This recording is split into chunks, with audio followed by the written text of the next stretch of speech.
إن الحمد لله نحمده ونستعينه ونستغفره ونعوذ بالله من شرور أنفسنا ومن سيئات أعمالنا من يهده الله فلا مضل له ومن يضلل فلا هادي له وأشهد أن لا إله إلا الله وحده لا شريك له وأشهد أن محمدا عبده ورسوله قال الله تعالى في كتابه الكريم يا أيها الذين آمنوا اتقوا الله حق تقاته ولا تموتن إلا وأنتم مسلمون أما بعد. Ya ikhwah, azani Allah wa iyyakum, kita melanjutkan kajian kita yaitu Qawaidut Tahdits fi Fununi Mustalahil Hadis. Kita masuk ke bab berikutnya fi adabil muhaddits wa talibil hadis wa ghairi dzalika, mengenai adab-adab seorang muhaddits. Muhaddits itu ahli hadis, wa talibil hadis dan penuntut ilmu hadis dan yang lainnya. Ketahuilah ya akhi, mempelajari adab di dalam menuntut ilmu adalah merupakan perkara yang sangat penting sekali, karena itu mempengaruhi akan keberkahan daripada ilmu itu sendiri. Karena ilmu adalah sesuatu yang sangat mulia. Tidak ada yang paling mulia seseorang mencarinya kecuali dari ilmu. Maka tentunya sesuatu yang mulia ini penting sekali untuk dibarengi dengan akhlak dan adab-adab yang mulia. Qala Hujjatul Islam Al-Ghazali fi Kitab Al-Adab fi Din, berkata Hujjatul Islam Al-Imam Al-Ghazali di dalam kitab Al-Adab fi Din, ma mithaluhu adabul muhaddits. Beliau menyebutkan tentang adab-adab al-muhaddits, seorang ahli hadis. Kata beliau, yang pertama yaqsidus sidqa wa yajtanibul kadhib. Hendaknya seorang ahli hadis yang menyampaikan hadis, dia jujur dan menjauhi dusta. Dan ini adalah perkara yang sangat penting sekali ya akhal Islam, a'azzani Allah wa iyyakum. Sebab ketika seorang muhaddis tidak mempunyai sifat kejujuran atau bahkan ia suka berdusta, maka yang pertama para ulama semua bersepakat untuk menolak hadis orang yang suka berdusta, yang disebut kadzdzab oleh para ulama. Bahkan hadisnya disebut dengan hadis maudhu', hadis yang palsu. Kemudian kedustaannya itu akan menyebabkan ia akan mudah berdusta atas nama Rasulullah sallallahu alaihi wasallam. Maka dari itu syarat yang pertama ini adalah syarat yang sangat urgen sekali. Wa yuhadditsu bil masyhur, dan dia menyampaikan hadis-hadis yang masyhur, baik secara istilah maupun secara lughah. Bukan berarti maksudnya bahwa hadis yang tidak masyhur tidak boleh kita bawakan. Akan tetapi hadis yang masyhur di sini kebalikan daripada hadis yang aneh dan nyeleneh. Di mana terkadang seseorang membawakan hadis yang tidak ada dalam kitab-kitab para ulama. Setelah kita cari, setelah kita gali, setelah kita bahas, ternyata tidak ada satupun para ulama menyebutkan hadis tersebut di dalam kitab-kitab mereka. Sehingga hadis seperti ini dinyatakan oleh para ulama dengan status la aslalah, tidak ada asalnya. Dan di zaman ini subhanallah, terutama di negeri kita, banyak sekali orang-orang yang sangat mudah dan sangat berani berdusta atas nama Rasulullah sallallahu alaihi wasallam. Adab yang keempat, kata beliau, wa yarwi 'anil thiqat, hendaklah ia meriwayatkan dari perawi-perawi yang thiqat. Jangan ia meriwayatkan dari perawi-perawi yang tidak thiqat. Dan telah kita bahas pada beberapa pembahasan yang terdahulu bahwa para ulama atau para perawi hadis di dalam meriwayatkan hadis, ada yang memang mereka itu mensyaratkan di mana ia tidak mau meriwayatkan kecuali dari yang thiqat saja, seperti Al-Imam Malik bin Anas, demikian pula Sufyan bin Uyainah dan yang lainnya. Ada juga perawi yang tidak peduli apakah ia mengambil dari perawi yang thiqat ataukah tidak, yang dikenal oleh para ulama dengan sebutan Hatibul Lail. mencari kayu bakar di malam hari. Ya, dia ambil semuanya. Apakah itu kayu ataukah ular, ya. Dia tidak peduli, yang penting dia ambil. Maka ini ia disebut dengan hatibul lail. Nah, perawi-perawi yang meriwayatkan dari setiap orang dan tidak mengharuskan dari thiqat, ini yang harus diwaspadai. Ya, kenapa? Karena ia sudah mengumpulkan antara emas dengan besi karatan. Ia telah mengumpulkan antara sesuatu yang bagus dengan sesuatu yang tidak baik. Wa yatrukul manakir, dan meninggalkan periwayatan yang mungkar. Ini adab yang kelima. Apa maksudnya dia meninggalkan periwayatan yang mungkar? Mungkar, ya, menurut istilah ilmu hadis sebagaimana telah kita sebutkan, itu ada dua makna. Makna yang pertama yaitu periwayatan seorang perawi yang dhaif, yang lemah, yang menyelisihi periwayatan perawi lain yang thiqah. Ya, ketika misalnya seorang perawi yang lemah meriwayatkan suatu hadis, ya, bertabrakan dengan hadis yang lemah, hadis lain yang thiqah, yang sahih, maka dinyatakan oleh para ulama hadis tersebut adalah hadis yang mungkar. Sebuah contoh misalnya hadis yang tersebar di zaman ini, terutama di negeri kita, bahwa Ramadan terbagi menjadi 3, ya. 10 pertama adalah rahmat, yang kedua ampunan, dan yang ketiga adalah itqun minan nar. Ia diriwayatkan oleh seorang perawi yang lemah yang bernama Ali bin Zaid bin Juda'an.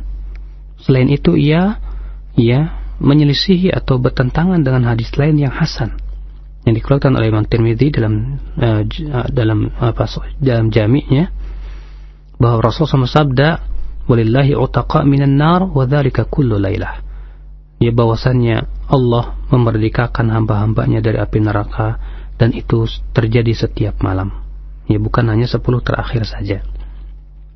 Itu menunjukkan bahwa pembagian Ramadan menjadi 3 bagian adalah merupakan hadis yang mungkar, karena perawi yang meriwayatkannya lemah dan ternyata bertabrakan atau bertentangan dengan perawi lain yang thiqah. Kemudian adab yang keenam, kata beliau, wala yadhkur ma jara bainas salaf, dan tidak perlu dia menyebutkan apa yang terjadi di antara ulama-ulama salaf terdahulu. Apa maksudnya? Ya akhi, para ulama manusia biasa, tidak lepas dari pertengkaran, perselisihan, dan yang lainnya.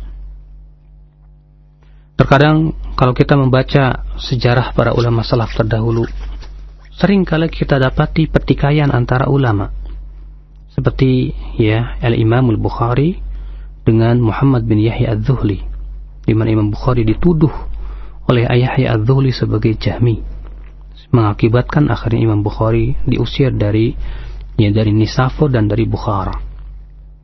Bagaimana juga yang terjadi antara Al-Imam Suyuti dengan As-Sakhawi. Bagaimana pula yang terjadi antara Ibnu Mandah dengan Abu Nuaim. Ya. Nah, perkara-perkara seperti ini tidak perlu kita ceritakan kepada masyarakat.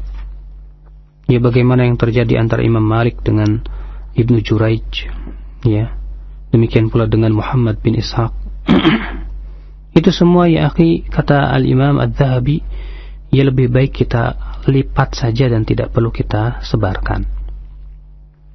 Wa ya'rifu zaman. Kemudian adab yang ke-7, seorang muhaddis, dia mengenal zamannya.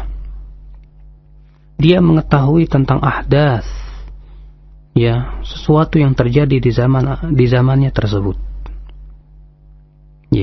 Makanya kita lihat, subhanallah, hampir semua ahli hadis mereka adalah para ahli sejarah. Ini dia Al-Imam Ibnu Katsir rahimahullah.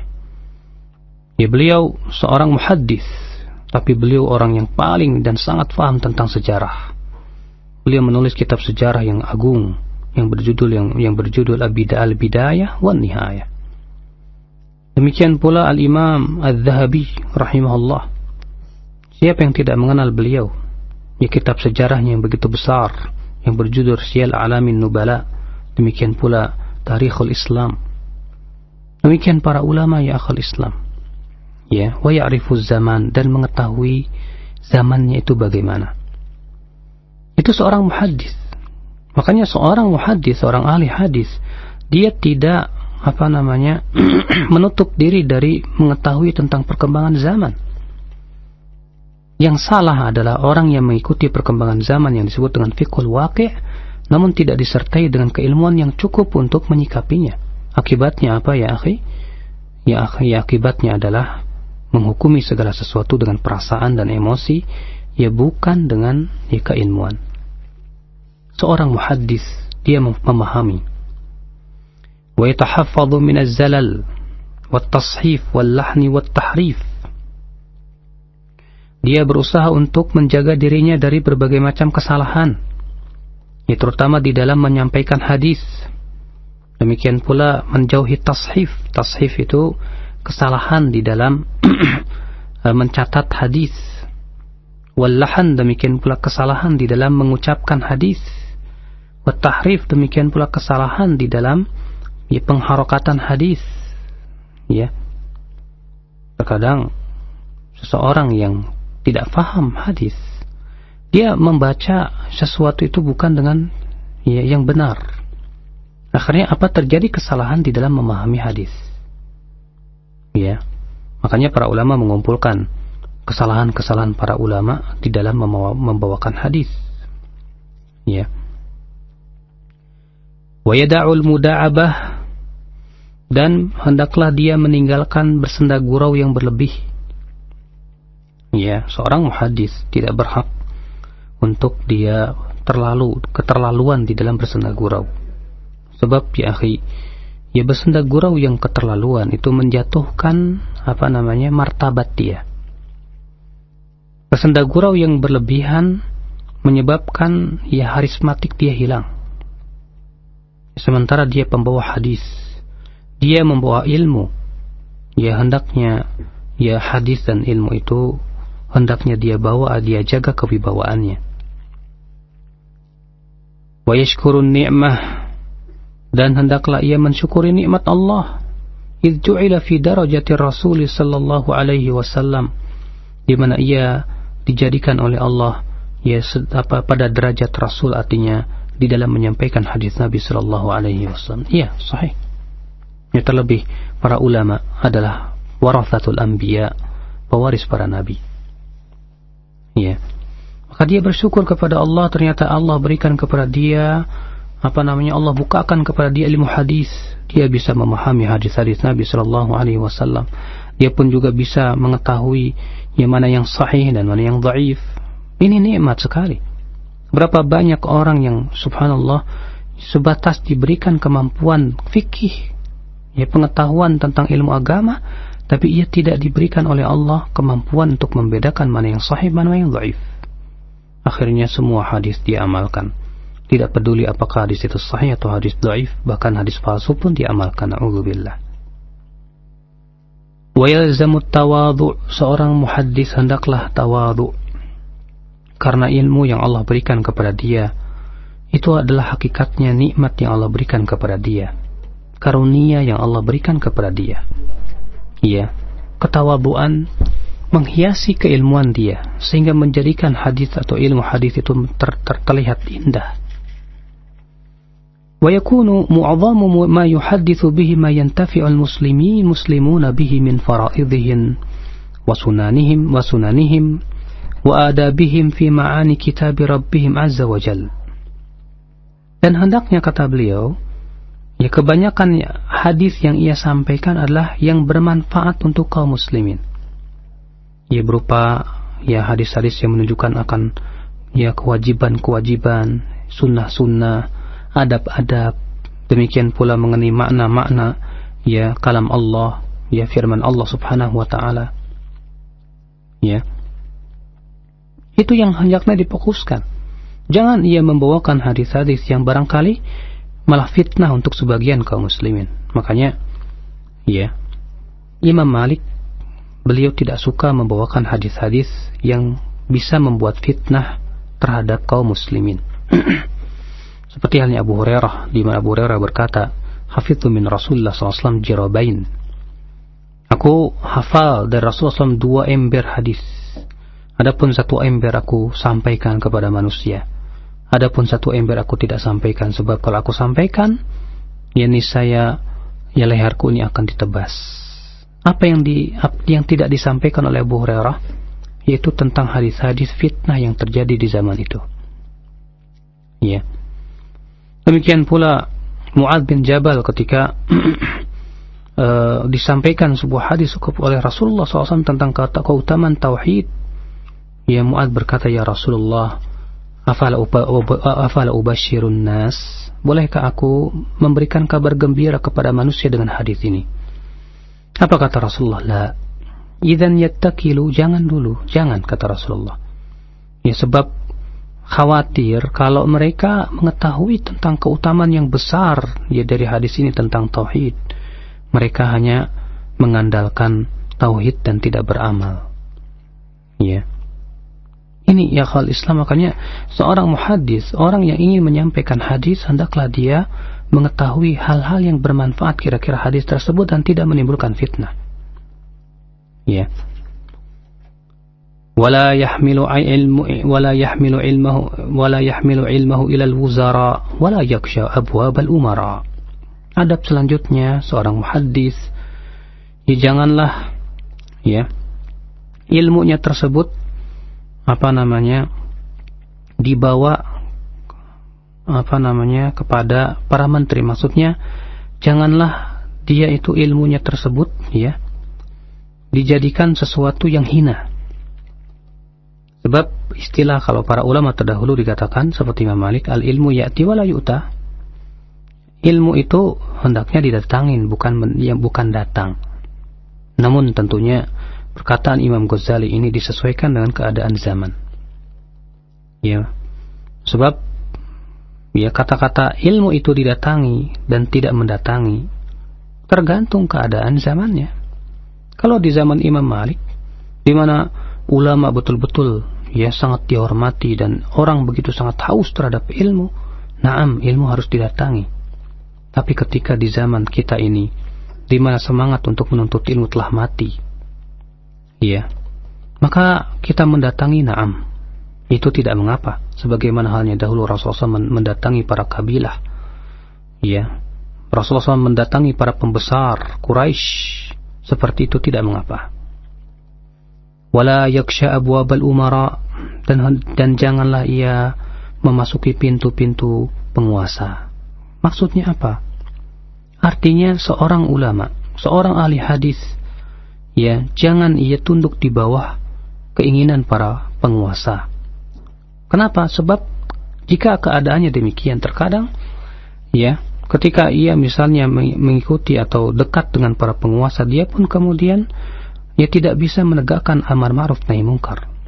Akhirnya mengikuti keinginan para umara di dalam mungkin misalnya menghalalkan apa yang Allah haramkan atau mengharamkan apa yang Allah halalkan.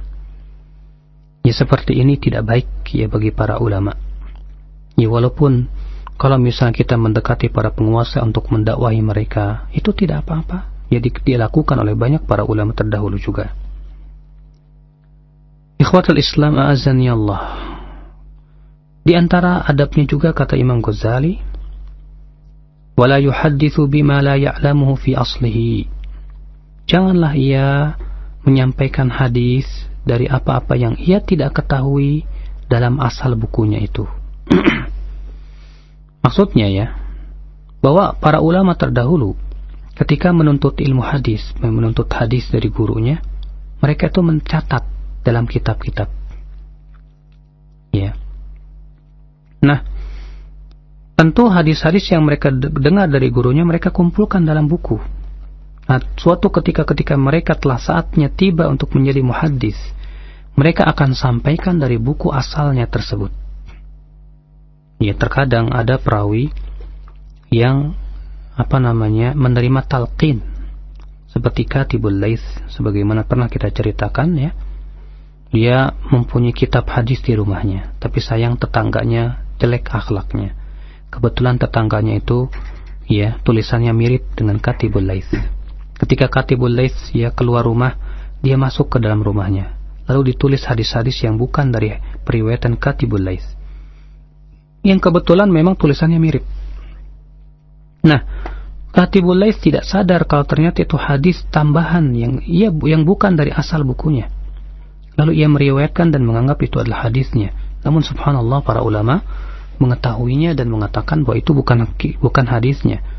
Akhirnya para ulama berkata, Katibul Laits kana yulaqqan fayatalaqqan. Dia ditalkin dan menerima talqin, akhirnya dia ditolak periwayatannya oleh para ulama. Ya. Wala yaqra alaihi ma la yarahu fi kitabihi, dan tidak boleh dibacakan kepadanya apa-apa yang ia tidak dapati dalam kitabnya. Wala yatahaddath idza quri'a alaihi, dan tidak berbicara kalau dibacakan hadis kepadanya. Kenapa? Sebab kalau ia berbicara ketika dibacakan hadis, orang akan menganggap bahwa pembicaraannya itu termasuk hadis. Ya, karena di zaman dahulu, ya, zaman periwayatan, semua yang diucapkan oleh seorang muhaddis, ya, terkadang dianggap disangka oleh para muridnya bahwa itu termasuk hadis. Ya, subhanallah. Ini ya akhi, adab seorang muhaddis yang disebutkan oleh Imam Al-Ghazali rahimahullah. Sekarang kita melanjutkan pembacaan kitab Silsilah Al-Hadis Al-Dha'ifah wal Mawdu'ah. Hadis yang ke-9. Ana jaddu kulli taqiyyin, aku adalah kakek setiap orang yang bertakwa. Kata Syekh Albani, la asla lahu, hadis ini tidak ada asalnya. Su'ila anhu al-Hafidh As-Suyuti, ya, Al-Hafidh As-Suyuti pernah ditanya tentang hadis ini. Beliau berkata, la a'rifuh, aku tidak mengenal hadis ini. Juga di dalam kitab Al-Hawi lil Fatawa, ya, beliau menyebutkan hal itu. Hadis yang ke-10. Inna Allah yuhibbu an yara abdahu ta'iban fi talabil halal. Sesungguhnya Allah suka untuk melihat hambanya yang lelah dalam mencari yang halal. Hadis ini kata Syekh Albani maudhu', palsu. Dikeluarkan oleh Abu Mansur Ad-Dailami dalam Musnad Al-Firdaus dari hadis Ali secara marfu'. Namun Al-Hafidh Al-Iraqi berkata di dalam sanadnya ada Muhammad bin Sal Al-Attar. Ad-Daraqutni berkata yadha'ul hadis, suka memasukkan hadis. Ya. Namun bukan berarti hadisnya palsu kemudian kita tidak mencari yang halal. Ya. Mencari rizki yang halal itu keutamaan dan besar pahalanya di sisi Allah. Karena Allah dan Rasulnya menyuruh kita mencari yang halal. Bahkan Ibnu Abbas berkata, talabul halal jihad. Ya, mencari yang halal itu termasuk jihad. Ya. Akan tetapi untuk membawa hadis ini untuk menyebutkan tentang keutamaan mencari yang halal, lalu kita sebutkan hadis ini, lalu kita katakan Rasul bersabda, maka ini termasuk berdusta atas nama Rasulullah. Kenapa? Karena hadis ini maudhu', kata para ulama, ya, palsu. Hadis yang ke-11. Innama bu'ithu mu'allima, sesungguhnya aku diutus untuk mengajar.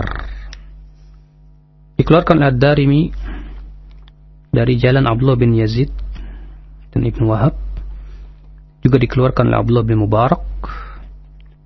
Ya, semuanya dari jalan Abdurrahman bin Ziyad bin An'um. Dari Abdurrahman bin Rafi' dari Abdullah bin Amr, bahwasanya Rasulullah SAW melewati 2 majlis di masjidnya.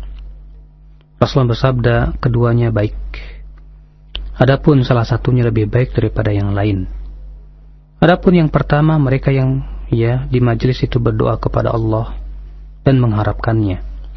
Jika Allah kehendaki, Allah akan berikan kepada mereka, dan jika Allah kehendaki, Allah tidak berikan. Adapun majelis yang kedua, yaitu yang belajar fikih dan ilmu dan mengajarkan orang-orang bodoh, mereka lebih utama, karena aku diutus oleh Allah sebagai pengajar. Hadis ini sanadnya lemah. Kenapa? Karena di dalam sanadnya ada Abdurrahman bin Ziyad, demikian pula Abdullah bin Rafi'. Keduanya adalah perawi yang dhaif, ya, sebagaimana dikatakan oleh Al-Hafidh Ibnu Hajar dalam Taqrib At-Tahdzib.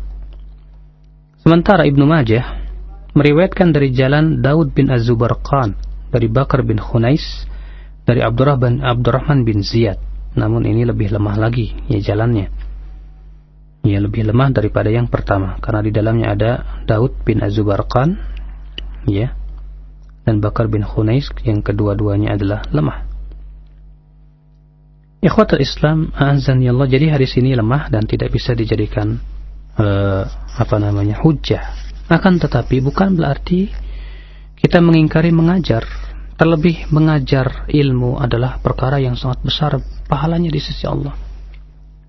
Ya. Bukankah Rasulullah SAW sabda ad-dal 'alal khair kafa'ili? Orang yang menunjukkan orang lain kepada kebaikan, maka dia seperti melakukan kebaikan itu. Ketika kita mengajarkan kebaikan dan orang kemudian mengamalkan kebaikan itu, maka ya kita mendapatkan pahala dia. Luar biasa. Hadis yang ke-12, Auhallahu ila dunya an ikhdimi man khadamani wa at'ibi man khadamaki. Allah mewahyukan kepada dunia agar bantulah orang yang membantuku dan lelahkan orang yang membantumu, hai dunia.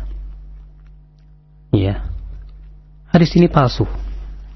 Hadis ini palsu. Dikeluarkan oleh Al-Khatib dalam Tarikh Baghdad dengan lafaz seperti ini dari jalan Al-Husain bin Daud.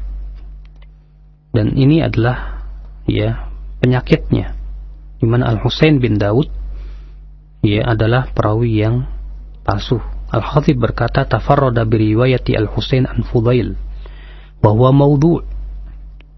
Ya, Al-Husain bersendirian meriwayatkan hadis ini dari Fudail dan ia adalah hadis yang palsu. Semua perawinya thiqah kecuali Al-Husain bin Daud ini. Ya, ia bukan perawi yang thiqah. Bahkan ia meriwayatkan sebuah naskah dari Yazid bin Harun, dari Humaid, dari Anas. Kebanyakannya adalah hadis yang palsu. Ya. Ini ya, bahwa hadis ini mengatakan Allah mewahyukan kepada dunia, bantulah orang yang membantuku dan lelahkan orang yang membantumu. Namun ya akhi, ada hadis lain yang sahih yang barangkali kita katakan ya hampir semakna lah, tapi lafadznya jauh berbeda. Yaitu hadis man kanat hammuhul dunya, siapa yang ya keinginannya hanya dunia saja, yang ia cari cuma dunia, dan dunia, kata Rasulullah, farraqallahu alaihi syamlahu, Allah akan cerai-beraikan urusannya, wa ja'ala al-faqra baina 'ainaihi, dan Allah akan jadikan kefakiran itu di hadapannya. Ya, walam ta'tihi minad dunya illa ma kutiba lahu, dan dunia tidak mendatanginya kecuali sesuai dengan apa yang ditakdirkan saja. Waman kanat ahammul akhirah, dan siapa yang tujuannya atau niatnya hanya menginginkan kehidupan akhirat belaka, maka Allah akan kokohkan urusannya dan Allah akan jadikan kekayaan di hatinya dan dunia dipaksa untuk mendatanginya. Ya. Nah ini ya menunjukkan bahwa orang yang ya lelah mencari dunia sehingga amalnya pun juga karena dunia, niat dia hanya sebatas ingin mendapatkan dunia, maka apa yang terjadi? Ya, ia hanya mendapatkan kelelahan. Ya, adapun masalah rizki itu sesuai dengan yang ditakdirkan. Akhirnya kefakiran menghantui dia. Ya, urusannya pun dicerai-beraikan oleh Allah Subhanahu wa taala. Berbeda dengan orang yang niatnya yang mengharapkan kehidupan akhirat. Ya, tetap ia mencari dunia, tapi ia pun niatkan ya dari dunianya itu mencari dunia untuk mengharapkan kehidupan akhirat. Ia ingin infakkan di jalan Allah hasilnya. Maka yang seperti ini, kata Rasulullah, Allah akan kokohkan urusannya. Allah akan jadikan kekayaan di hatinya. Dan Allah ya akan memaksa dunia untuk mendatanginya. Kemudian hadis berikutnya, hadis yang ke-13. Ahlus Syam sautullahi fi ardihi yantaqimu bihim mimman yasha'u min ibadihi wa haramun ala munafiqihim an yadhharu ala mu'minihim wa la yamutu illa ghamman wa hamma. penduduk Syam adalah cambuk Allah di muka bumi ini, di mana Allah membalas dendam dengan melalui penduduk Syam kepada siapa yang Allah kehendaki dari hamba-hambanya. Dan haram atas orang-orang munafik di Syam untuk menang atas kaum mukmininnya. Dan orang munafik itu tidaklah mati kecuali dalam keadaan mereka sedih dan gelisah. Hadis ini kata Syekh Al-Albani lemah. Dikeluarkan oleh At-Tabrani dalam Al-Mu'jamul Kabir dari jalan Al-Walid bin Muslim. Ia meriwayatkan dengan an Muhammad bin Ayyub bin Maisarah bin Halbas an Abi. Dan perlu diketahui bahwa Al-Walid bin Muslim seorang perawi yang thiqah, namun dia seorang mudallis, tadlis taswiyah. Ternyata dia meriwayatkan dengan an di dua tempat, dari gurunya dan guru-gurunya. Sehingga pada waktu itu tidak bisa dijadikan hujjah. Bahkan juga Al-Walid meriwayatkan suka mentadlis dari para perawi yang kadzab. Oleh karena itu, akhal Islam a'azani Allah wa iyyakum, hadis ini dinyatakan dhaif.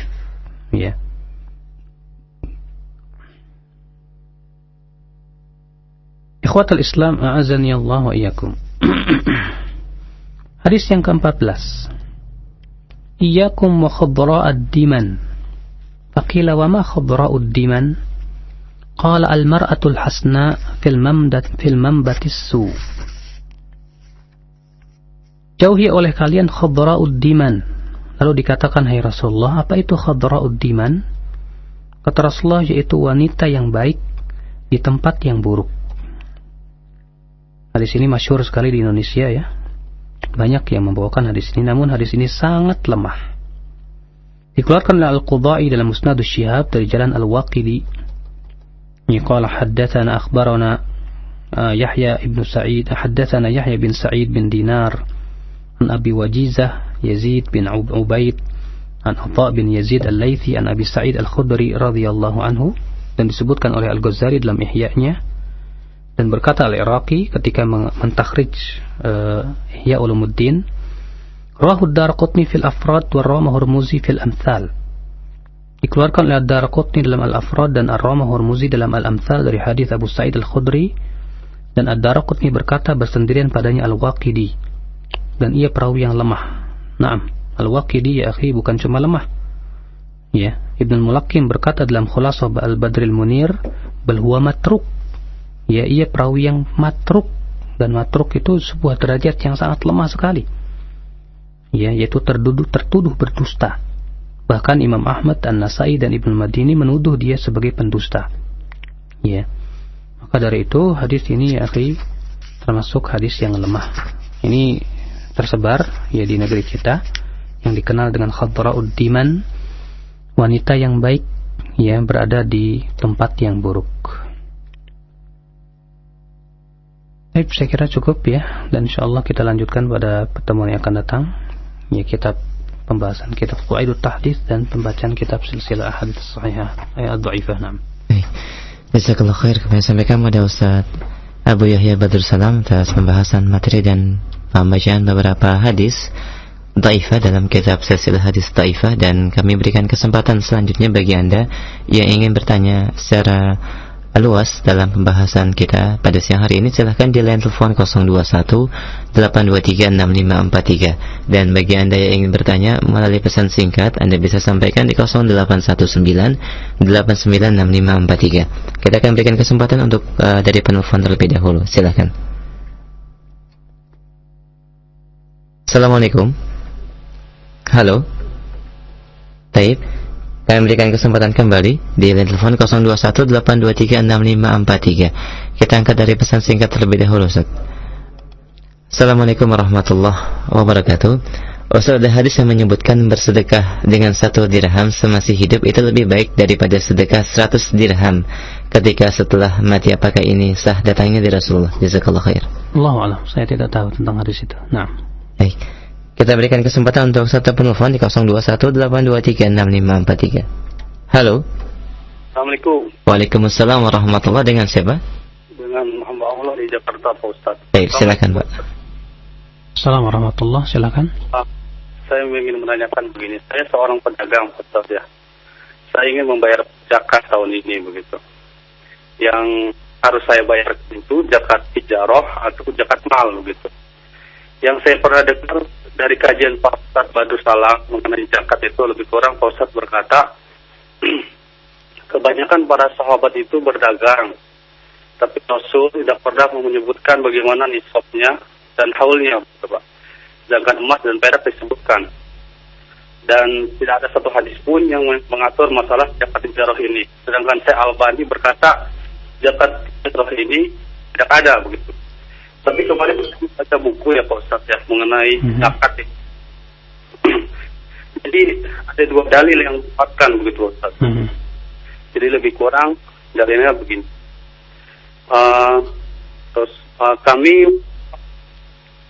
jadi Rasulullah memerintahkan kami untuk mengeluarkan zakatnya dari barang yang kita persiapkan untuk dijual belikan.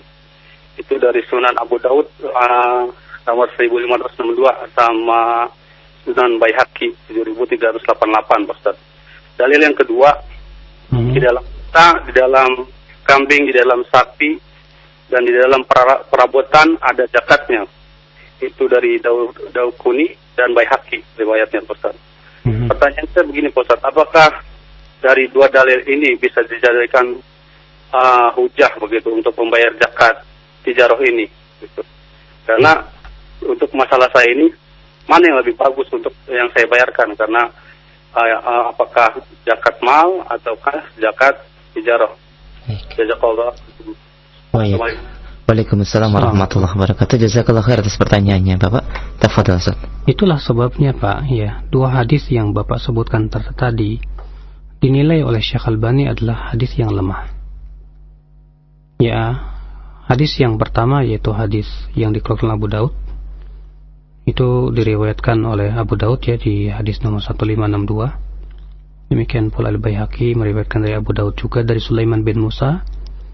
Ya Abi Daud haddatsana Ja'far bin Sa'ad bin Samurah bin Jundub haddatsani Khubayb bin Sulaiman an Abi Sulaiman dari Samurah bin Jundub. Ya. Dan Syekh Albani menyatakan bahwa sanad hadis ini lemah, tidak bisa dijadikan hujah. Maka atas dasar karena sanadnya lemah, beliau ya tidak berhujah dengan hadis ini. Karena hadis ini yang paling masyhur dijadikan dalil oleh jumhur, ya, wajibnya zakat urudut tijarah, itu zakat barang-barang dagangan. Dan perlu diketahui bahwa ya, yang dimaksud dengan zakat barang dagangan adalah barang yang kita dagangkan itu harus dikeluarkan pada zakat. Kalau misalnya Bapak jualan kelontongan, maka ya semua barang-barang yang ada di kelontongan di toko kita harus kita hitung, kemudian kita keluarkan zakatnya. Atau Bapak misalnya jualan kain, maka semua barang-barang yang ada di kain di toko Bapak berupa kain dan yang lainnya itu harus dihitung dan dikeluarkan zakatnya. Nah sekarang ya di zaman Rasulullah pedagang-pedagang banyak sekali, para sahabat semua hampir rata-rata berdagang. Tapi kenapa Rasulullah SAW tidak menyebutkan ya tentang seperti halnya emas dan perak? Rasulullah menyebutkan haulnya. Ya, Rasul menyebutkan syaratnya itu haul, bahkan Rasul menyebutkan nisabnya, ya berapa baru sampai apa nisabnya berapa persen harus dikeluarkan.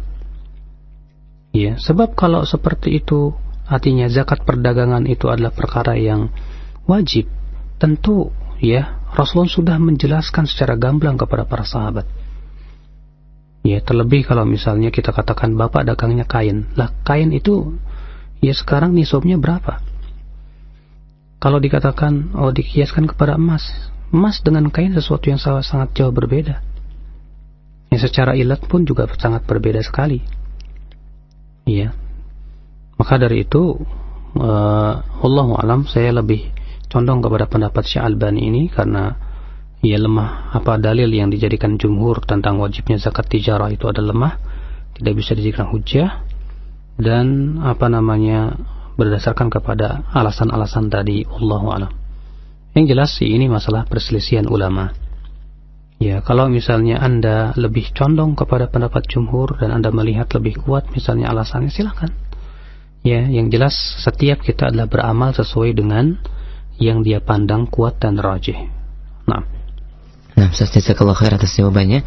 Dan demikian Bapak yang bertanya, mudah-mudahan diberikan pencerahan dan pemahaman yang baik. Kita berikan kesempatan kembali bagi pendengar yang lain di 0218236543. Tafadhal. Halo. Silakan. Baik, terputus. Kami berikan kesempatan bagi Anda yang ingin bertanya secara langsung dalam ilmu mustalahul hadis ini di 0218236543. Silakan. Halo. Halo. Ya, assalamualaikum. Dengan Erwin di Cijantung. Baik, silakan Pak Erwin. Pak Ustaz, saya ingin menanyakan 2 derajat hadis ini, Pak Ustaz. Yang pertama, barang siapa mengingatkan kepada sesama tentang kedatangan bulan ini, maka api neraka haram baginya. Terus yang kedua, cobaan tidak henti-hentinya menimpa orang mukmin dan muslimah di dirinya, anak dan hartanya, hingga ia bertemu Allah tanpa punya dosa. Hadis riwayat Tirmizi. Itu aja Ustaz. Jazakallahu khair. Assalamualaikum. Waalaikumsalam warahmatullahi wabarakatuh. Jazakallahu khair atas pertanyaannya. Silakan Ustaz. Adapun hadis yang pertama ini adalah hadis yang tersebar di Indonesia dan tidak ada asalnya. Bahkan tampak sekali kepalsuan di dalam hadis tersebut, di mana sebatas mengingatkan datangnya bulan puasa kemudian diharamkannya dari api neraka. Sungguh aneh sekali. Ya, dan hadis itu tidak ditemukan pula di dalam kitab-kitab para ulama. Ya, maka dari itu berhati-hatilah berdusta atas nama Rasulullah sallallahu alaihi wasallam.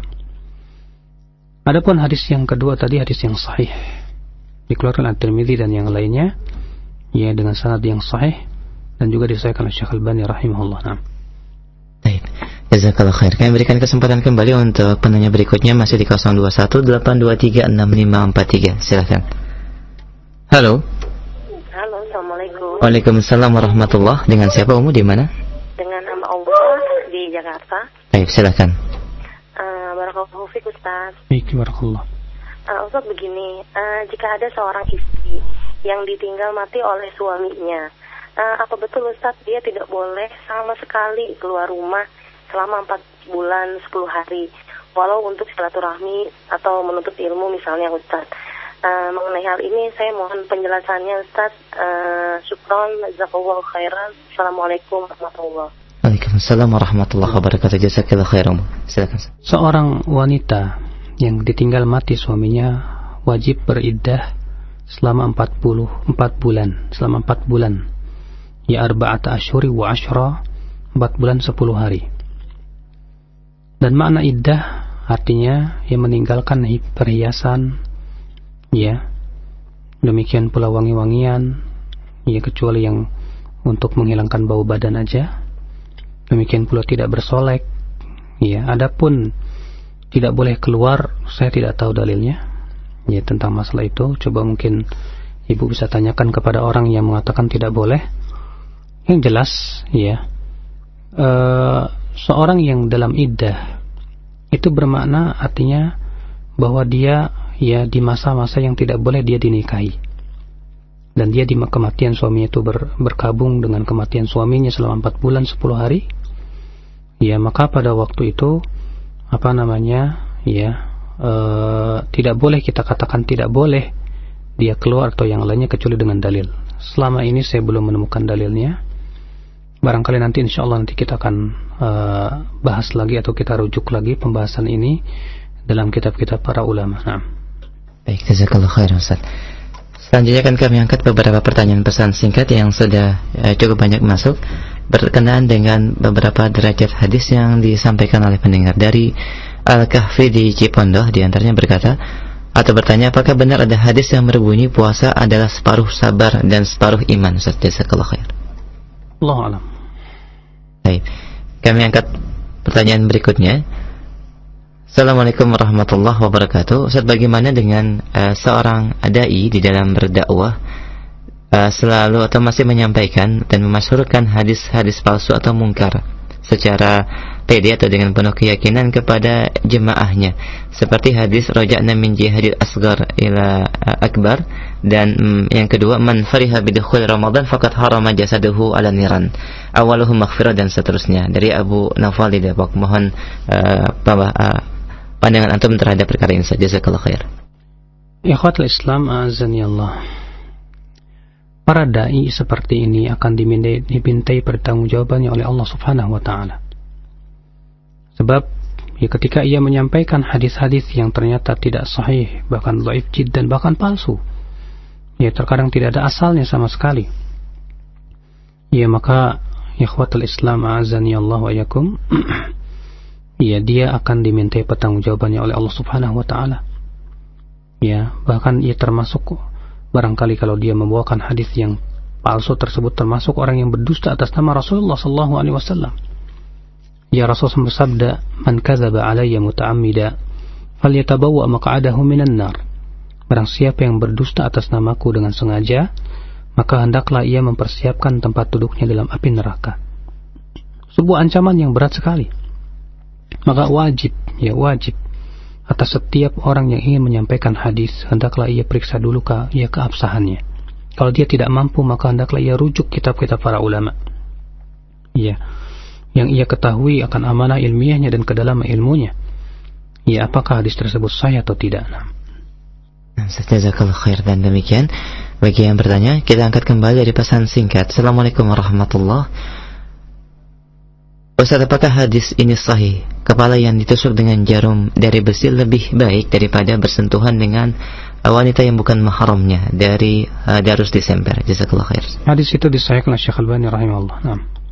Baik, demikian kita angkat kembali dari pesan singkat. Assalamualaikum warahmatullahi wabarakatuh. Ustaz, dalam khatib dalam Jumat, khatib menyampaikan atau membawakan hadis di bulan Ramadan, di mana bulan Ramadan terbagi menjadi 3 fase. Awalnya maghfirah, pertengahannya ampunan, dan akhirnya terbebaskan dari neraka. Dan apakah ini hadis yang masyhur ini bisa kita jadikan sebagai hujah dari iman di Mampang? Sudah kita jelaskan tadi ya akhi, bahwa hadis tersebut adalah mungkar. Yang disebutkan bahwa Ramadan terbagi menjadi 3. Awalnya rahmat, 10 kedua adalah maghfirah, 10 ketiga adalah itqun minan nar. Itu hadis dikeluarkan Ibnu Khuzaimah dalam sahihnya, namun di dalam sanadnya ada perawi yang bernama Ali bin Zaid bin Jud'an. Selain itu, hadis itu bertentangan dengan hadis yang dikeluarkan Tirmidzi dengan sanad yang hasan, sehingga dinyatakan mungkar. Adapun hadis yang tadi lebih baik seseorang ditusuk kepalanya dengan jarum besi, lebih baik daripada ia memegang wanita yang tidak halal baginya, dikeluarkan Tabrani dari Ma'qil bin Yasar, dan Syekh Albani rahimahullah berkata sahih. Baik, jazakallahu khair. Kami angkat kembali satu pertanyaan dari pesan singkat sebelum kita terima kembali dari telepon, masih berkaitan dengan derajat hadis. Dari pendengar kita Ummu Syifa di Pondok Gede. Assalamualaikum warahmatullahi wabarakatuh. Ustaz, mohon dijelaskan mengenai hadis tentang 10 dari 9 orang hakim masuk neraka. Jazakallahu khair. 10 dari 9 orang hakim masuk neraka, atau bagian lafaz yang tepat dari hadis tersebut, Ustaz? Allah tidak tahu Yang saya ingat itu hadis bahwa al-qudah thalath. Qadhi itu ada 3, 2 di neraka dan 1 di surga. Itu yang saya ingat. Adapun yang 10 saya tidak tahu. Kalau ditakdirkan demikian hadisnya, maksud dari penjelasannya bagaimana, Ustaz? Maksudnya? Hakim yang bagaimana yang dimasukkan ke dalam neraka itu, Jazakallah? Itu yang disebutkan dalam hadis tersebut, bahwa hakim yang masuk dalam api neraka, yaitu yang pertama adalah seorang hakim yang tidak adil di dalam memutuskan perkaranya. Kemudian juga hakim yang berbuat curang. Adapun yang masuk surga adalah hakim yang berbuat adil dan menjalankan keilmuan sesuai dengan syariat Islam. Allahu a'lam. Baik, demikian Ummu yang bertanya di Jakarta. Kita angkat kembali bagi ada yang ingin bertanya secara langsung di line telepon 0218236543. Silahkan. Halo. Halo, Assalamualaikum. Waalaikumsalam warahmatullahi. Dengan siapa? Dengan Bapak Ibnu di jalan. Baik, silakan Pak Ibnu. Yang pertama, saya mohon doanya kepada Ustaz saya sedang mencari modal untuk usaha. Jadi tempat kerja saya yang sekarang ini Ustaz tidak boleh berjenggot gitu Ustaz. Itu bagaimana uang yang saya hasilkan. Lalu yang kedua, ada Ustaz mengatakan seperti ini. Hadis itu terkadang dari si sanadnya lemah, akan tapi isinya bagus matanya, itu boleh buat pada amal. Nah terus sebaliknya, ada pun hadis-hadis yang kuat dari sisi sanad, tapi kalau bertentangan dengan Al-Quran katanya tidak boleh diamalkan. Assalamualaikum warahmatullahi wabarakatuh. Waalaikumsalam warahmatullahi wabarakatuh. Jazakallahu khair Pak Ibnu. Silakan. Perkataan ini butuh diperinci. Apa maksudnya? Betul, suatu hadis terkadang sanadnya lemah, tapi maknanya bagus. Seperti misalnya hadis la yu'minu ahadukum hatta yuhibba hatta yakuna hawahu tab'an lima ji'tu bih. Ya, tidak beriman salah seorang dari kamu sampai hawa nafsunya mengikuti apa yang aku ajarkan. Ya. Sampai hawa nafsunya mengikuti apa yang aku ajarkan. Ya, berarti ya hadis ini kalau maksudnya dari sisi sanadnya di sini lemah, karena di dalam sanadnya kalau tidak salah ada yang bernama Nu'aim bin Hammad, seorang perawi yang lemah. Akan tetapi secara makna betul, ya, bahwa hawa nafsu, orang yang beriman tuh hawa nafsunya berusaha mengikuti apa yang Allah ajarkan dan Rasulullah SAW sampaikan. Maka dari itu, ya, kita mengamalkannya boleh, naam, boleh, ya. Adapun yang kedua tadi, yaitu sebuah sanad yang sahih, tapi kalau bertentangan dengan Al-Quran, ini butuh perincian. Sebab, ya akhi, ya, hadis yang sahih yang bertabrakan dengan Al-Quran, sampai hari ini saya belum mendapatkan contoh yang disebut oleh para ulama. Hampir semuanya telah dikompromikan oleh para ulama. Silahkan baca kitab yang ditulis oleh Imam At-Tahawi dalam kitab Syarhul Mushkil Al-Athar. Ya, beliau mengkompromikan semua hadis-hadis yang disangka bertabrakan dengan Al-Quran. Ya, hadis-hadis yang sahih. Namun subhanallah di zaman ini banyak orang-orang yang mutakabbir, yang sombong, yang ujub, ya, dengan keilmuan atau kecerdasannya, mudah sekali langsung mengatakan hadis ini bertentangan dengan Al-Quran, hadis ini bertentangan dengan Al-Quran. Lalu kemudian dia ya, atas dasar itu lemah, padahal ada dalam Sahih Bukhari dan Muslim misalnya. Subhanallah, ini jelas sesuatu yang keberanian yang fatal. Karena ketika para ulama tidak ada yang mengatakan bahwa hadis itu lemah, bahkan para ulama menyatakan bahwa hadis itu tidak bertentangan dengan Al-Quran, berarti dia sudah menyelisih ijma' para ulama. Adapun tentang hadis qadhi tadi, ya, itu lafadznya al-qudhatu thalathah, wahidun fil jannah wa thnan fil nar. Ya, qadhi itu ada 3 orang, 1 di surga, 2 di neraka. Adapun yang di surga yaitu farajulun arafal haq faqadha bih, seseorang yang mengetahui kebenaran lalu ia memutuskan dengan kebenaran itu. Warajulun arafal haq fajara fahuwa fin minan nar, ya fahuwa fin nar. Ya, ada seorang qadhi yang tahu kebenaran tapi ia tidak menghukumi dengan kebenaran, maka ia dalam api neraka. Warajulun qadha linnas ala jahlin fahuwa fin nar, dan seorang qadhi yang menghukumi manusia dengan kebodohan dia, maka ia pun dalam api neraka. Nah, jazakallahu khairan atas jawabannya.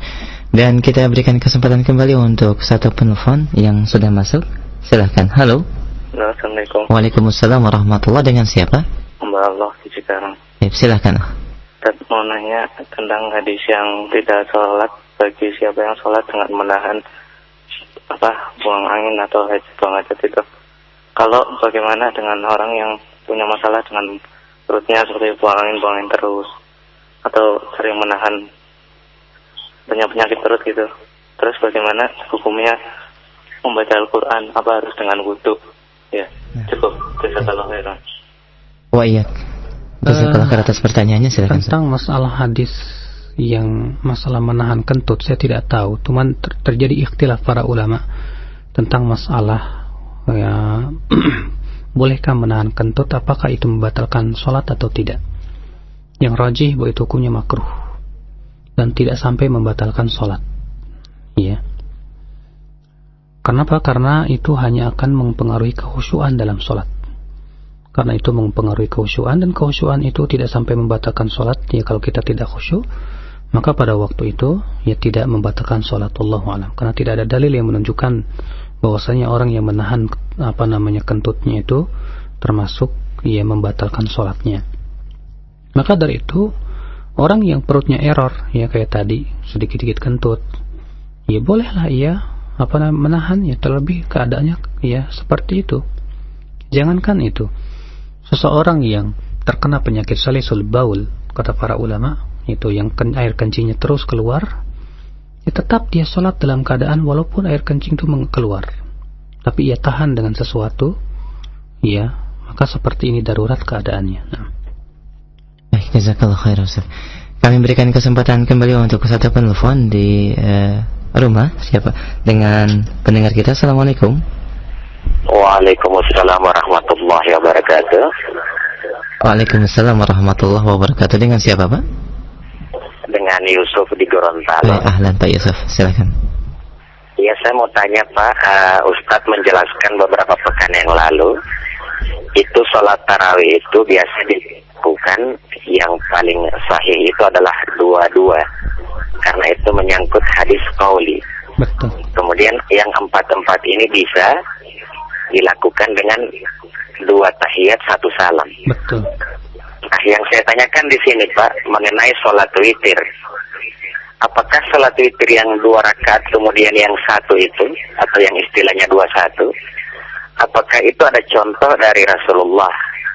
Karena di sini ada yang mengerjakan 3 langsung 1 rakaat, kemudian ada yang mengerjakan 2 dulu kemudian 1 rakaat.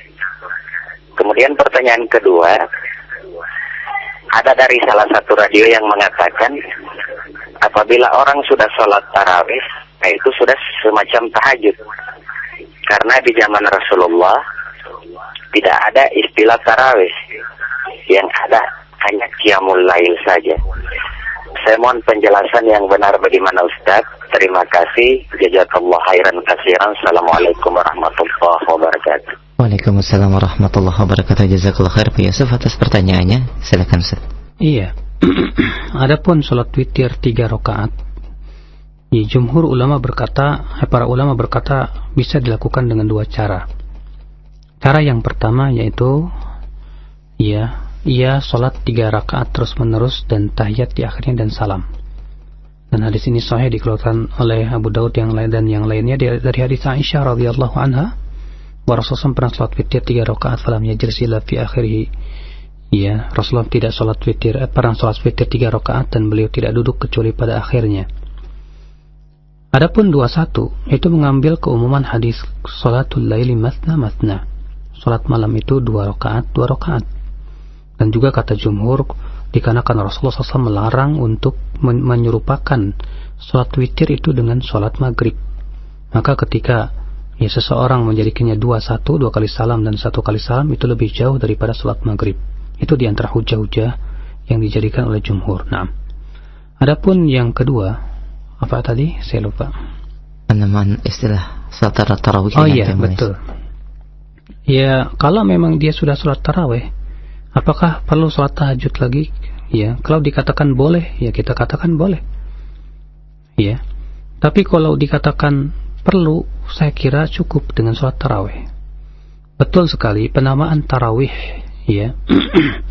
Saya belum mendapatkan riwayat yang sahih bahwa Rasulullah di zaman Rasulullah SAW menyebutnya dengan penamaan tarawih, karena itu istilah para ulama. Ya, namun ada sebuah hadis yang dikeluarkan oleh An-Nasai dalam Sunan Al-Kubra, ya, di mana ketika Rasulullah SAW sholat 3 hari berturut-turut, 3 malam berturut-turut di bulan Ramadan, ya, sholat malam, kemudian berjamaah bersama para sahabat. Di malam ketiga itu, ya, Anas bin Malik berkata, wahai Rasulullah, di malam masih tersisa. Alla nafalta lana baqiyata lailatina. Bagaimana kalau kita tambah lagi dengan sholat sunnah yang lain, ya, untuk mengisi malam-malam yang tersisa. Maka Rasulullah bersabda, man qama ma'al imami hatta yansarif kutiba lahu qiyamul lailah. Bersiapa yang sholat malam bersama imam, ya, sampai selesai, maksudnya sholat tarawih itu, maka dituliskan untuknya salat semalam suntuk. Lihat, ya, usulan Anas tidak diterima oleh Rasulullah, dalam artian Rasulullah mengatakan mencukupkan dengan salat bersama imam. Artinya orang yang salat bersama imam, salat tarawih sampai selesai sudah dianggap salat semalam suntuk. Ya. Sehingga Anas bin Malik tidak melaksanakan, menambah salat selain melebihi daripada yang ia salat bersama Rasulullah SAW. Itu menunjukkan sudah cukup ya akhal Islam. Nah. Baik, jazakallahu khair atas penjelasan dan jawabannya. Kemudian kami akan angkat kembali pertanyaan dari pesan singkat yang sudah cukup banyak masuk dari Abu Anissa di Bekasi Utara. Assalamualaikum warahmatullahi wabarakatuh. Ustaz, bagaimana tanggapan antum berkenaan dengan haramnya musik? Karena Anda pernah bertanya kepada seorang ustaz pada kajian fikih di salah satu radio. Menurutnya bahwa musik itu mubah karena tidak didukung dengan ayat-ayat di dalam Al-Quran seperti zina dan kemaksiatan lainnya yang jelas ada nas sharih di dalam ayat tersebut. Pertanyaannya, adakah nas dari Al-Quran yang bisa menguatkan hadis bahwasanya musik itu haram? Jazakallahu khair. Ya akhi, kalau seperti itu kaidahnya, berarti berapa banyak hukum-hukum Islam yang harus kita tolak hanya karena tidak ada dalam Al-Quran. Ini musibah besar yang menimpa kaum muslimin. Ya, tatkala ia berkata tidak ada nas dalam Al-Quran yang mengharamkan ini dan itu. Kalau begitu ya akal Islam, semua hukum-hukum tambahan dalam Islam tidak boleh. Ya, kita amalkan yang tidak ada dalam Al-Quran. Inna lillahi wa inna ilaihi raji'un. Ya, seperti misalnya bagaimana tata cara salat secara detail tidak ada dalam Al-Quran. Tata cara zakat, bagaimana nisabnya dan yang tidak ada dalam Al-Quran. Ya, bahkan hampir seluruh penjelasan tentang hukum-hukum fikih dalam Islam rata-rata tidak ada dalam Al-Quran. Yang ada dalam Al-Quran adalah ayat-ayat yang global. Ya. Maka dari itu perkataan seperti ini berbau ingkarus sunnah, yang mengingkari sunnah Rasulullah SAW yang telah diwanti-wanti oleh Rasulullah SAW jauh-jauh hari. Beliau bersabda, yusiku an yajilsa rajul ala arikati, hampir-hampir nanti ada seseorang yang duduk di atas dipannya. Ya'tihi sunnatun min sunnati, datang kepada dia sebuah sunnah dari sunnahku. Lalu dia berkata, da'na min hadha ma wajadna fil Qur'an ittaba'na. Ya, tinggalkan saja hadis, cukup apa yang kita dapat dalam Al-Quran saja. Ala inni utitul Qur'an wa mislahu ma'ah, kata Rasulullah, ketahuilah aku diberikan oleh Allah Al-Quran dan yang semisal dengannya, itu hadis Nabi SAW. Maka perkataan orang ini sangat bertentangan dengan ijma' para ulama. Di mana para ulama berijma' bahwasanya suatu hadis yang sahih yang membawakan sebuah hukum yang tidak ada dalam Al-Quran maka itulah hujjah. Karena Rasul tegas mengatakan, ala inni utitul Qur'an wa mithlahu ma'ah. Ketahuilah aku diberikan oleh Allah Al-Quran dan yang semisal dengan Al-Quran, yaitu hadis. Itu menunjukkan bahwa hadis di dalam masalah hujjiyah sama dengan Al-Quran dalam masalah menghalalkan dan mengharamkan. Ya. Oleh karena itu ya akhi, walaupun tidak ada misalnya nas yang sahih dalam Al-Quran, tapi ada hadis-hadis yang nasnya sahih dan hadis itu sahih. Ada sekitar 6 hadis.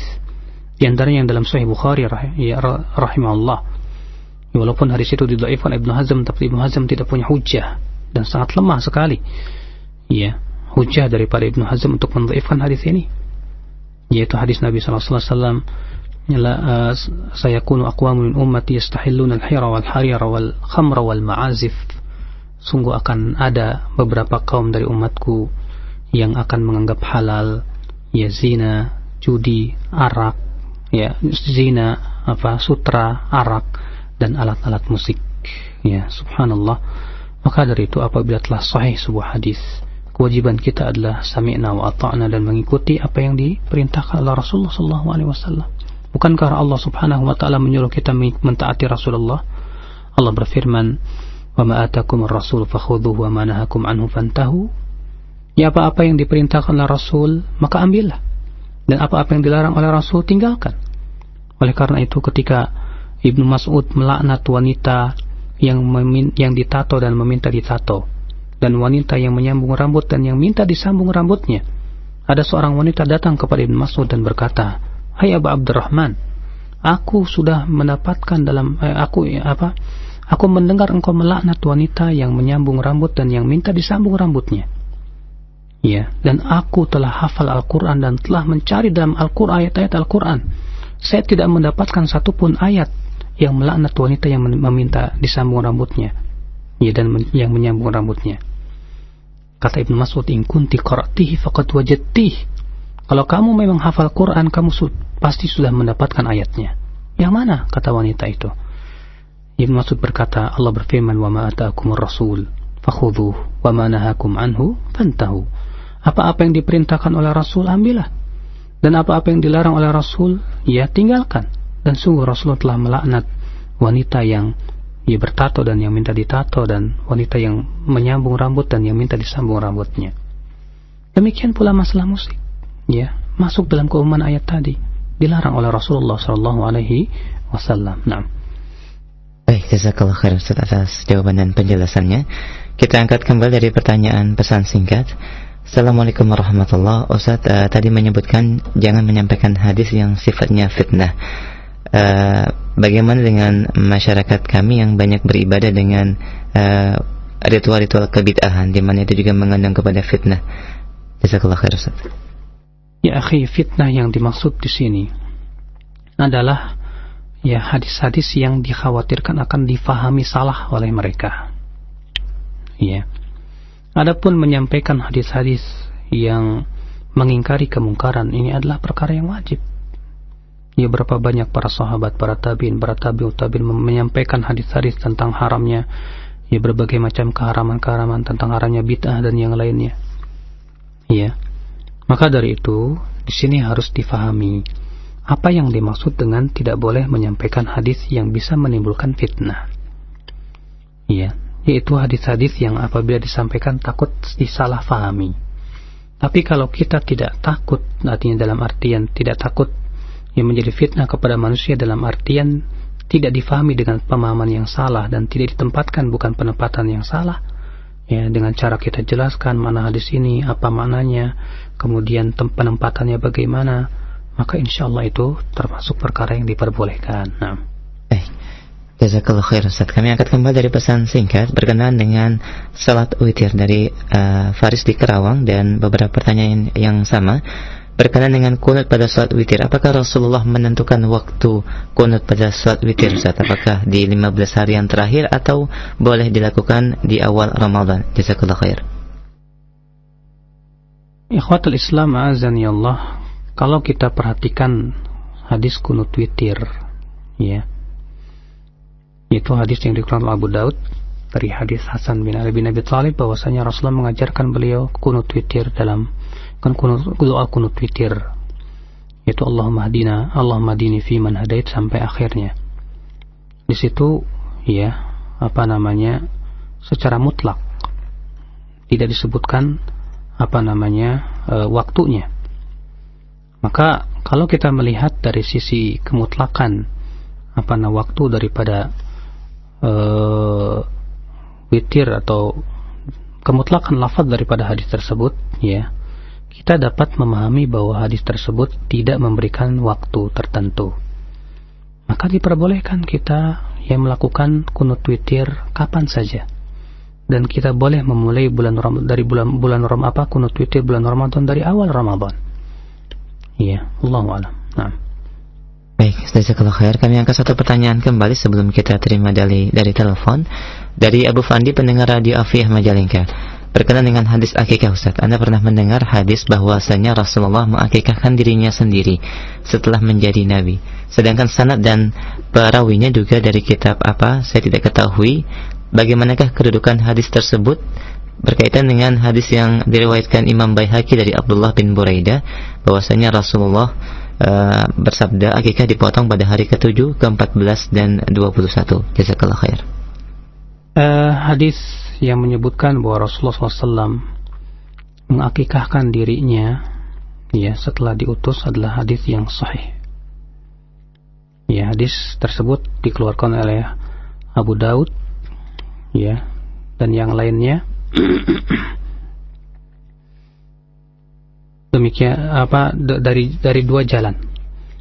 Yang pertama dari jalan Abdullah bin Muharrar yang lemah.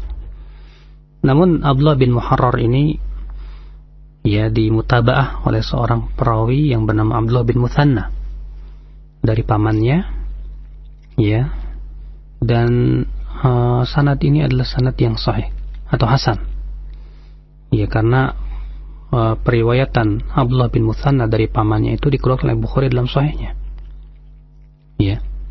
Kemudian ia mempunyai syahid, ya, dari jalan lain, yaitu dari jalan Ismail bin Muslim, walaupun itu hadisnya perawinya lemah, tapi setidaknya mengangkat derajatnya menjadi sahih li ghairihi, ya, menjadi sahih li ghairihi. Itu menunjukkan bahwa Rasulullah SAW ia mengakikahkan dirinya setelah diutus, ya. Itu menunjukkan bahwa Rasulullah SAW mengakikahkan dirinya setelah diutus. Walaupun memang sebagian ulama ada yang mengatakan itu khusus Rasulullah, akan tetapi, ya, untuk mengatakan itu khususiyatul Rasul butuh kepada dalil, dan tidak ada dalil yang menunjukkan akan khususiyatul Rasul. Oleh karena itu Imam Syafi'i rahimahullah mengatakan, ya, maka apabila seseorang tidak sempat atau belum diakikahkan suatu kecil, maka boleh ia mengakikahkan dirinya. Iya, maka ini yang pendapat yang sahih dan yang rajih, wallahu a'lam. Naam. Baik, jazakallahu khair. Kami berikan kesempatan kembali bagi Anda yang ingin bertanya secara langsung dalam kajian kita siang hari ini di 0218236543. Silakan. Halo.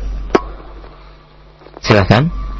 Baik, terputus. Kami berikan kesempatan kembali di 0218236543 dalam kajian ilmu mustalahul hadis. Dan kami masih memiliki beberapa waktu bagi Anda yang ingin bertanya secara langsung. Silakan. Halo. Assalamualaikum warahmatullahi wabarakatuh. Waalaikumsalam warahmatullahi wabarakatuh. Dengan siapa? Ya, mohon maaf Ustaz, kembali dengan Abdul Yusuf di Gorontalo. Baik, ahlan Pak Yusuf, silakan. Ya, saya mau tanya, keumuman di masyarakat kita sekarang itu setiap selesai sholat tarawih dan sholat witir ada doa-doa khusus. Nah, saya mohon jawabannya dari Ustaz. Apakah benar pada setiap sholat tarawih dan setiap sholat witir itu kita dituntunkan membaca doa khusus? Dan kalau memang doa khusus itu ada, bunyi doanya begitu. Apakah sama seperti sholat 5 waktu atau bagaimana? Atas jawabannya terima kasih. Mohon maaf. Assalamualaikum warahmatullahi wabarakatuh. Waalaikumsalam warahmatullahi wabarakatuh. Jazakallahu khair atas pertanyaannya Pak Yusuf. Silakan. Disebutkan dalam hadis yang sahih bahwasanya Rasulullah SAW apabila selesai sholat witir, beliau berkata, Subhanal Malikil Quddus, Subhanal Malikil Quddus, Subhanal Malikil Quddus, ya. Dan beliau juga berdoa, Allahumma inni a'udzubika biridhaka min sakhatik wa bimu'afatika min 'uqubatik wa bika mink la uhsi thana'an 'alaika ant illa kama athnayta 'ala nafsik. Itu yang sahih dari Rasulullah SAW.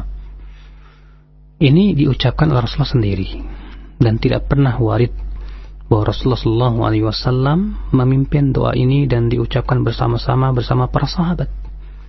Tidak pula dilakukan oleh sahabat, tidak pula para tabi'in, tidak pula tabi'ut tabi'in. Ya, dan apabila itu baik tentu mereka sudah mendahului kita kepadanya. Karena mereka orang yang paling cinta kepada amalan saleh dan yang paling semangat menuju amalan saleh. Maka dari itu yang dilakukan oleh banyak ya imam di zaman ini, mereka memimpin berdoa bersama setelah sholat tarawih. Maka itu perkara yang diada-adakan. Wallahu a'lam. Nah. Baik, jazakallahu khair Ustaz. Kami berikan kesempatan kembali, silakan di 0218236543. Halo.